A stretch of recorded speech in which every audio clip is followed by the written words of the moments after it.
Hi guys! இன்னைக்கு வந்து நம்ம சோலோ லெவலிங்ல சீசன் 1 எபிசோட் 6 பார்க்க போறோம். நீங்க ப்ரீவியஸ் எபிசோட்லாம் பார்க்கல அப்படின்னா சேனல்ல இருக்கு. செக் அவுட் பண்ணி பாருங்க. இந்த அனிமேல ஸ்டோரி லைன் வந்து சூப்பரா இருக்கு. லாஜிக்கலா நிறைய யோசிச்சிருக்காங்க. 2024 தான் வந்திருக்கு. உங்களுக்கு கண்டிப்பா பிடிக்கும் அப்படின்னு நான் நம்புறேன். நம்ம சேனலுக்கு இப்போ தான் வரீங்க அப்படின்னா ஒரு சப்ஸ்கிரைப் போட்டு விட்ருங்க. நான் டெய்லி அனிமே கண்டென்ட் போட்டுட்டே இருப்பேன். இந்த வீடியோ பிடிச்சிருக்கு அப்படின்னா ஒரு லைக் மட்டும் போட்டு விட்ருங்க. எனக்கு ரொம்ப மோட்டிவேட்டடா இருக்கும். ஓகே, இப்போ கதைக்குள்ள போலாம். லாஸ்ட் எபிசோட்ல காசு பிரச்சனை அப்படின்றனால வேலை தேடி சங் வந்து ஒரு டஞ்சனுக்கு போயிருப்பான். அது வந்து பார்த்தீங்க அப்படின்னா ஒரு சீராங் டஞ்சன். சங் ஜாயின் பண்ண அந்த 100 குரூப் வந்து ரொம்ப மோசமானவங்களா இருக்காங்க. சங்கையும் அந்த புதுசா ரெக்ரூட் ஆன பையனையும் அந்த டஞ்சனுக்குள்ளே மாட்ட வச்சுட்டு அவங்க தப்பிச்சு போகலாம் அப்படின்னு பார்த்துட்டாங்க. ஸோ அங்கேருந்து அந்த கதை வந்து ஆரம்பிக்குது. அந்த 100 குரூப்ல இருந்து ஒருத்தன் கேட்குறான், இந்த விஷயத்த நம்ம ரொம்ப காம்ப்ளிகேட் பண்ணிட்டோமோ அப்படின்னு. நம்ம பேசாம அவங்க அங்கேயே கொண்டு போட்டுருக்கலாமே அப்படின்னு சொல்றான். அதுக்கு அந்த லீடர் சொல்றான், முட்டாளாடா நீ, அவங்கள அங்கே கொண்டோம் அப்படின்னா அந்த பீஸ்ட் வந்து வேக்கப் ஆயிரும். அப்புறம் நம்ம அதையும் கொல்ல வேண்டியதா இருக்கும். அதனால அந்த கேட்டு மூடிடும். நம்மளுக்கு வந்து இந்த மேனா கிறிஸ்டல் வந்து கிடைக்காமலே போயிடும். அவனுங்க டி ரேங்கா இருந்தாலும் சரி, இ ரேங்கா இருந்தாலும் சரி, ரொம்ப வீக்கா இருக்கானுங்க. அந்த பீஸ்ட்டை வந்து அவங்களால கொல்ல முடியாது. எப்படியும் அந்த பீஸ்ட் வந்து அவங்கள கொண்டுட்டு மறுபடியும் தூங்க போயிடும். அந்த டைம்ல நம்ம உள்ள போகலாம் அப்படின்னு சொல்றான். ஆனா அந்த கேட்டை மறுபடியும் பிளாஸ்ட் பண்ணி திறந்தோம் அப்படின்னா அந்த பீஸ்ட் எந்திரிச்சிருமே, என்ன பண்றது அப்படின்னு கேட்குறாங்க.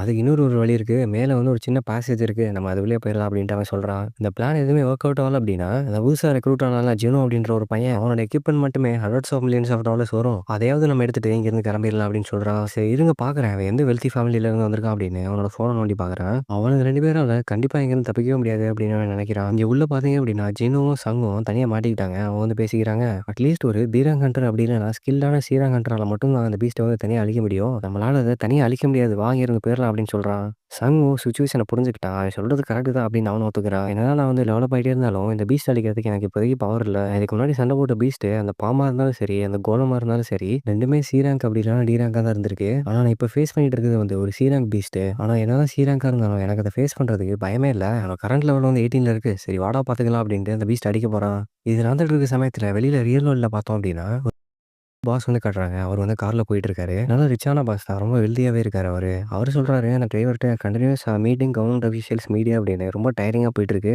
ஒரு சின்ன பிரேக் கிடைச்சா நல்லா இருக்குமே" அப்படின்னு அவர் நினைக்கிறாரு. அந்த டிரைவர் வந்து அங்கேருந்து கார் எடுத்துட்டான். அவங்க 2 பேரும் கிளம்பிடுறாங்க. போற வழியில அந்த டிரைவர் கேட்குறான், "இப்போதைக்கு உங்களுக்கு எந்த பிளானும் இல்ல அப்படின்னு நினைக்கிறேன். உங்களுக்கு விருப்பம் இருந்தா நம்ம வந்து இப்போ ஒரு ஃபைட் ஸ்பாரிங் செஷன் வச்சுக்கலாம்" அப்படின்னு கேட்குறான். "உங்களோட மூட வந்து அதை சேஞ்ச் பண்ண வாய்ப்பு இருக்கு. போலாமா?" அப்படின்னு கேட்குறான். "நான் வந்து ஆல்ரெடி ஒரு ரிட்டயர்டான வெட்டரன் தான். ஆனா உன்ன மாரி ஒரு யங் ப்ரொஃபஷனல்ஸ் கேட்கும்போது என்னால ரெஃப்யூஸ் பண்ண முடியல. சரி வா போலாம்" அப்படின்னு சொல்றாரு. இங்க பார்த்தீங்க அப்படின்னா, சங் வந்து டஞ்சனுக்குள்ள அந்த பீஸ்ட் கூட சண்டை போட்டுட்டு இருக்கான். அந்த ஸ்பைடரோட ஸ்கின் வந்து ரொம்ப ஹார்டா இருக்கு. கத்தி வச்சு அவனால ஒண்ணுமே பண்ண முடியல. அவனும் ஃபாஸ்ட்டா டாக்டிக்ஸ்லாம் யூஸ் பண்ணி அந்த பீஸ்ட் அடிக்கலாம்னு பார்க்குறான். ஆனால அவனால முடியல. அங்கிருந்து இந்த புது ரெக்ரூட் ஜினோ வந்து பார்த்துட்டு சொல்றான், "இவன் வந்து டெஃபினட்டா ஹீராங் ஹண்டரா இருக்க முடியாது" அப்படின்னு. யார்றா அவன்? ஒரு சீராங் பீஸ்ட்டோட இப்படி பயங்கரமா சண்டை போட்டுட்டு இருக்கான். ஒருவேளை இவன் வந்து ஒரு ஃபால்ஸ் ரேங்கரா இருப்பானோ அப்படின்னு நினைக்கிறான். நான் முன்னாடியே கேள்விப்பட்டிருக்கேன். ஒரு சில ஹண்டர் வந்து அவங்களோட மேஜிக் பவரால கண்ட்ரோல் பண்ண முடியும். லோவர் ரேங்க் போக முடியும். அவங்கள தான் நம்ம ஃபால்ஸ் ஹண்டர்ஸ்ன்னு சொல்லுவோம். அவங்க ரொம்ப கொடூரமானவங்க. சைக்கோபாத்ஸா இருப்பாங்க. கொல்றதுல அவங்களுக்கு ரொம்ப ஜாய் கிடைக்கும். சங் வந்து அந்த பீஸ்ட்டை வெறித்தனமா அடிக்கிறத பார்த்து ரொம்ப பயந்துடுறான். நம்ம ஏன்டா இதுக்குள்ளலாம் வந்து மாட்டிக்கிட்டோம் அப்படின்னு நினைக்கிறான். அந்த நேரத்துல சங்க்கு வந்து ரொம்ப டயர்ட் ஆயிருச்சு. பயங்கரமா மூச்சு வாங்குறான். அவனோட நோட்டிஃபிகேஷன் டேப்ல ஃபெட்டிக் லெவல் வந்து கூடிருச்சு. 57% கிட்ட காட்டிருச்சு. அவன் இன்னும் இதே மாதிரி சண்டை போட்டுக்கிட்டே இருந்தான்னா அவனால ரெக்கவர் பண்ண முடியாது. கொஞ்சம் ஸ்லோ டவுன் ஆயிருவான். அது நடக்கிறதுக்கு முன்னாடியே அந்த பீஸ்ட் அடிச்சு கொண்டுறணும் அப்படின்னு முடிவு பண்றான். அப்பதான் அந்த கத்தியில வெனம் இருக்கு அப்படின்ற விஷயத்த ரியலைஸ் பண்றான். பேரலிசிஸ் அண்ட் ரெயின்ற ஒரு ஆப்ஷன் இருக்கு. இந்த கத்தியோட ஸ்பெஷல் எபிலிட்டி வச்சு இதை கொண்டுடலாம் அப்படின்னு முடிவு பண்றான். அதோட வீக் ஸ்பாட் மட்டும் கண்டுபிடிச்சு அடிச்சிட்டேன் அப்படின்னா என்னால அதை கொண்டுட முடியும். அவன் வந்து இந்த ஸ்பைடரோட வீக் பாயிண்ட் வந்து கண்டுபிடிச்சிட்டா. அது எங்க இருக்கு அப்படின்னா அந்த ஸ்பைடரோட தலையில இருக்கு. அவன் வேகமா ஓடி அந்த ஸ்பைடரை தலையில அட்டாக் பண்ண போறான். அந்த டைம்ல வந்து ஸ்பைடர் ஒரு வெனம் வந்து கக்கிருச்சு. அந்த வெனம்ல இருந்து டாட்ஜ் பண்ணி தப்பிட்டு அவன் பின்னாடி பேக் அடிச்சிடறான். அப்பதான் அவன் நினைக்கிறான், நான் எக்ஸ்பெக்ட் பண்ணதை விட இது ரொம்ப டஃபா இருக்கு அப்படின்னு. நான் வந்து அதோட வீக் ஸ்பாட் கிட்ட போனோம் அப்படின்னா எங்க கிட்ட இருக்க டிஸ்டன்ஸ் வந்து நான் குறைக்கணும். என்கிட்ட தான் இப்போ ஸ்பெஷல் எபிலிட்டி இருக்கு, டேஷ் அப்படின்னு. அதை வச்சு நான் அது கிட்ட போறேன் அப்படின்னு சொல்லிட்டு அது கிட்ட ஓடுறதுக்கு அவன் ரெடி ஆயிட்டான். அவன் ஸ்பீடு வந்து இப்போ பயங்கரமா இன்க்ரீஸ் ஆயிடுச்சு. கண்ணமூடி தோக்கிறதுக்குள்ள அவன் வந்து அந்த ஸ்பைடரோட தாக்கி போயிட்டான். ஆனா அவனால வந்து இந்த ஸ்பைடரோட தலையை வந்து குத்தவே முடியல. ரொம்ப ஸ்ட்ராங்கா இருக்கு. மறுபடியும் பேக் அடிச்சு பின்னாடி வந்துடுறான். ஒரு தடவை முடியலன்னா பரவாயில்ல, மறுபடியும் அடிச்சுக்கிட்டே இருக்கேன் அப்படின்ட்டு அது மறுபடியும் அட்டாக் பண்ண போறான். அந்த நேரத்துல ஜினு வந்து நினைக்கிறேன், ரொம்ப ஃபாஸ்டா இருக்கான். ஆனாலும் இவனால கீப் அப் பண்ண முடியுமான்னு தெரியலையே, என்ன பிளான் பண்றான்னு தெரியலையே அப்படின்னு வேகமா ஓடி போய் அதை அட்டாக் பண்ணலாம் அப்படின்னு போகும்போது அவனோட ஃபேட்டிக் லெவல் வந்து கூடிருச்சு. 70% ஆயிடுச்சு. அதனால அவன் பயங்கரமா ஸ்லோ ஆயிட்டான். அந்த பீஸ்ட் வந்து இப்போ அவன் அடிச்சிருச்சு. அவன் பறந்து போய் கீழே விழுந்துடுறான். அந்த பீஸ்ட் அவனை ஒரே போட போட்டுடலாம் அப்படின்னு அட்டாக் பண்ண வருது. சங்னால இப்போ மூவ் பண்ணவே முடியல. அதை அவன் அடிச்சிருச்சு அப்படின்னா சங் வந்து இறந்து போயிடுவான். ஆனா அந்த இடத்துல தான் ஒரு ஆச்சரியமான விஷயம் நடக்குது. மைக்ரோ செகண்ட்ல சங் வந்து யோசிக்கிறான், நான் டெய்லி டாஸ்க் முடிச்சதுக்கு ரிவார்ட் இருக்கு, அதுல ரெக்கவரி பாயிண்ட் நான் சூஸ் பண்ண போறேன் அப்படின்ட்டு சூஸ் பண்ணிட்டான். உடனே அவனுக்கு ஸ்ட்ரென்த் கிடைச்சிருச்சு. மறுபடியும் பேக் டு ஃபார்ம் ஆயிட்டான். ட்ராக்ல இருந்து டாட்ஜ் பண்ணி தப்பிச்சு வந்துட்டான். அதே ஃபோர்ஸ்ல பறந்து போயிட்டு அந்த பீஸ்டோட கண்ணில் குத்திட்டான். வந்து டேமேஜ் ஆக ஸ்டார்ட் ஆயிடுச்சு. அவன் குத்திக்கிட்டே இருக்கான். அதுக்கு டேமேஜ் ஆகிட்டே இருக்கு. அந்த வெனம் வந்து அந்த பீஸ்டுக்குள்ள இறங்கிட்டே இருக்கு. ஒரு வழியா கஷ்டப்பட்டு அந்த பீஸ்ட்டை வந்து வீழ்த்திட்டான். அவனுக்கு வந்து நோட்டிஃபிகேஷன் வருது, சீராங் பீஸ்ட் வந்து நீங்க கொண்டுட்டீங்க, உங்க உங்களுக்கு ரிவார்ட் இருக்கு அப்படின்னு. அந்த நேரத்துல அவன் நினைக்கிறான், நல்ல வேளை நான் டெய்லி குவெஸ்ட் ரிவார்ட் வந்து கலெக்ட் பண்ணல. கலெக்ட் பண்ணியிருந்தேன் அப்படின்னா என்னது நடந்திருக்கே வேற அப்படின்னு. ஜின்னும் வந்து நினைக்கிறான், என்னடா அவன் பாஸ் வந்து தனியாளா சமாளிச்சிட்டானே அப்படின்னு. கண்டிப்பா ஒரு ஃபால்ஸ் ரேங்கரா தான் இருப்பான் அப்படின்னு அவன் முடிவு பண்ணிடுறான். சங் வந்து அந்த பீஸ்ட்ட குத்தி அதுகிட்ட இருந்து ரிவார்ட் ஜெம் எடுத்துக்கிட்டான். அந்த நேரத்துல ஜின்னு வந்து ரொம்ப ஹம்பிள் ஆயிட்டான். ரொம்ப பணிவா இருக்கான். சங் நானே இப்ப பேக்க கேரி பண்றேன். எல்லா வேலையும் நானே பாத்துக்கிறேன். நீ வந்து அட்டாக் மட்டும் பண்ணு அப்படின்னு சொல்லிடுறான். அந்த சமயத்துல வெளியில போன அந்த வில்லன் குரூப் ஹண்டர்ஸ் வந்து மறுபடியும் உள்ள வந்து எட்டி பாக்குறாங்க. என்னடா இவனுங்க 2 பேரும் சாகலையா அப்படின்னு ஆச்சரியமா பாக்குறானுங்க. இந்த பீஸ்ட் இவனுங்களே சமாளிச்சு கொன்னுட்டானுங்களா அப்படின்னு அதுவும் ஷாக்கு. இங்க பார்த்தோம் அப்படின்னா அந்த பாஸ்ன்ற இவனுங்க சண்டை போட்டுட்டு இருக்காங்க. ஸ்பாரிங் செஷன் அட்டெண்ட் பண்ணிருக்காங்க. அந்த பாஸ் வந்து அவனோட அட்டாக்லாம் ஈஸியாவே தடுத்துறாரு. நான் வந்து முந்தி மாதிரி இல்லனாலும் எனக்குள்ள கொஞ்சம் ஸ்கில்ஸ் இருக்குதா அப்படின்னு அவர் சொல்றாரு. அவர் வந்து அவனுக்கு நிறைய அட்வைஸ் குடுக்குறாரு. டஞ்சனுக்குள்ள மென்டல் ஸ்ட்ரென்த்தும் வேணும், பிசிக்கல் ஸ்ட்ரென்த்தும் வேணும். அந்த இடத்துல ஒஸ்ட்டான மக்கள்லாம் சந்திப்பீங்க. அவங்கள ஃபேஸ் பண்றதுக்கு உனக்கு தைரியம் வேணும் அப்படின்னு சொல்றாரு. இங்க பார்த்தோம் அப்படின்னா அந்த வில்லன் ஹண்டர் குரூப் வந்து இவங்கள்ட்ட பேசிட்டு இருக்காங்க. ஜின்னுவும் பார்த்து டன்சன் சொல்றான், நீ வந்து சாதாரண ஆள் கிடையாது. உன்னோட அப்பா வந்து யோஜின் கன்ஸ்ட்ரக்ஷனோட பிரசிடென்ட் தானே அப்படின்னு கேட்குறாங்க. ஜின்னு வந்து அதனால என்ன இப்போ அப்படின்னு கேட்குறான். டாக்ஸுக்கு வந்து சொல்றான், நான் உனக்கு ஒரு சான்ஸ் தரேன். சங்க நீ கொல்ற அப்படின்னா உன்னை இங்கேருந்து உயிரோட விட்டுறோம். இப்போ நீ என்ன பண்ண போற அப்படின்றது உன் கையில தான் இருக்கு அப்படின்னு சொல்றான். ஜின்னு வந்து இப்போ என்ன பண்ணிடுறான் அப்படின்னா சங்கிட்ட கத்தி எடுத்துட்டு போறான். அவனை நோக்கி போயிட்டே இருக்கான். அவனுக்கு முன்னாடி போய் நின்றுட்டு கடைசியில் இவங்க பக்கம் திரும்பிடுறான். அவங்க கேட்குறாங்க, என்னடா சங்கோட டீமை பண்றியா அப்படின்னு. சரி வாங்கடா பார்த்துக்கலாம் அப்படின்னு அவங்க எல்லாரும் அவங்க 2 பேரையும் கொல்ல போறாங்க. இந்த நேரத்தில் சங்க் வந்து ஒரு நோட்டிஃபிகேஷன் வருது. என்ன அப்படின்னா அர்ஜென்ட்டான டாஸ்க் இந்த 6 பேரை நீ கொல்லணும் அப்படின்னு நோட்டிஃபிகேஷன் வருது. கொல்லல அப்படின்னா அவனோட ஹார்ட் ஸ்டாப் ஆயிரும். அவங்க டீம்ல இருந்து ஒருத்தன் வந்து மேஜிக் பவர் வச்சு சங்க அடிச்சுட்டான். சங்க வந்து பறந்து போய் விழுந்துடுறான். அந்த சமயத்தில் வெளியில ரியல் வேர்ல்டில் பார்த்தோம் அப்படின்னா 3 பொண்ணுங்க மீட் பண்ணிக்கிறாங்க. அவங்க வந்து டிஃப்ரெண்டான 100 குரூப்ல இருக்கிறவங்க.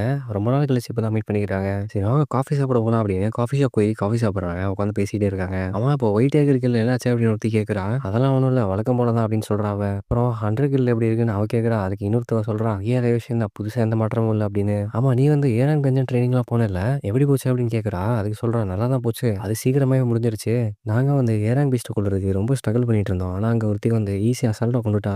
எல்லாம் அப்படியே ஷாக்கு அப்படின்னு சொல்லிட்டு அவங்க பேசிட்டே இருக்காங்க. இங்கே பார்த்தோம் அப்படின்னா சங் வந்து அவனோட அட்டாக்ல இருந்து ரெக்கவர் ஆயிட்டு இருக்கான். அவனுக்குள்ள நிறைய தாட்ஸ் வருது. என்ன அப்படின்னா மனுஷங்களே இப்போ நான் கொல்லணுமாடா அப்படின்னு அவனுக்குள்ள யோசிக்கிறான். இந்த மனுஷங்கள்லாம் நான் கொல்லல அப்படின்னு அவங்க என்னை கொண்டுருவாங்க அப்படின்னு சொல்லிட்டு சரி வாங்கடா பார்த்துக்கலாம் அப்படின்னு அவங்களே கொல்ல போறான். இந்த கேம் சிஸ்டமே வந்து எனக்கு நோட்டிஃபிகேஷனாக கொடுக்குது. ஒருவேளை அதை நான் சூஸ் பண்ணியிருக்கு அப்படின்னு நினைக்கிறேன். ஒருவேளை அந்த சிஸ்டம் வந்து என்னை சாகக்கூடாது அப்படின்னு நினைக்கிது போல.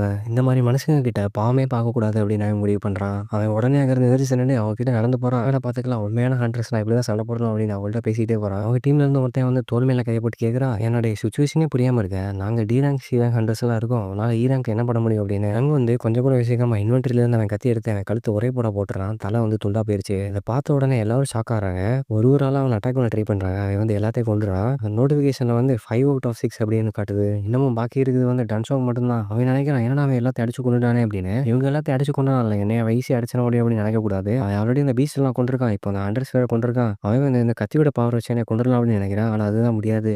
நான் வந்து என்னோட ஸ்பெஷல் அபிலிட்டி யூஸ் பண்ணி என்னோட ஸ்கின்னை வந்து ஹார்டன் ஆக்கிக்க போகிறேன். என்ன கொள்றது வந்து அவ்வளோ ஈஸி இல்லை ராசா அப்படின்னு சொல்கிறான். டன்ஷாங் வந்து வேகம் அவனை ஓடி போய் அடிக்க போகிறான். அந்த சமயத்தில் சங்கம் ஓடி போய் அவனை அட்டாக் பண்ணுறான். சங்கம் வந்து அவன் கையை அவன் ஃபேஸில் வச்சு ஒரே போட போட்டுறான். வந்து நாக் அவுட் ஆயிடுறான், கீழே விழுந்துடுறான்.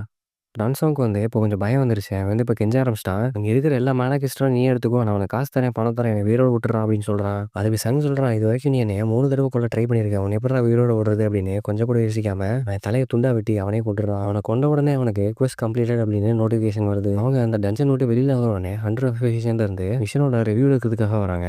கேட்குறான், எல்லா ஸ்ரீலங்காண்டர்ஸும் செத்துட்டாங்க, நீங்க மட்டும் தான் உயிரோட இருக்கீங்க அப்படி தானே அப்படின்னு. அந்த நேரத்தில் வந்து சங்க் ஒரு நோட்டிஃபிகேஷன் வருது. அவனுக்கு வந்து ரிவார்ட் பாயிண்ட்ஸ் கிடைச்சிருக்கு. கீழே லாஸ்ட்டாக பார்த்தோம் அப்படின்னா மர்டரஸ் இன்டென்ட் அப்படின்னு ஒரு ஸ்கில் கிடைச்சிருக்கு. அது என்ன ஸ்கில் அப்படின்னா ஆல் எபிலிட்டிஸ் வந்து பாதியா போயிடும் அப்படின்னு சொல்லியிருக்கு. ரிப்போர்ட்டர் வந்து ஜின்னோவை பார்த்து கேட்குறா, நீ தானே அந்த பீஸ்ட்டை கொண்ட. சங் வந்து ஈரான் கண்ட்றது தான், ஓடி போய் ஒழிச்சுக்கிட்ட அப்படி தானே நடந்துச்சு அப்படின்னு கேட்குறா. சரி ஓகே, பெஸ்ட் ஆஃப் லக், இருந்து நீங்கள் போகலாம் அப்படின்னு சொல்லிடுறா.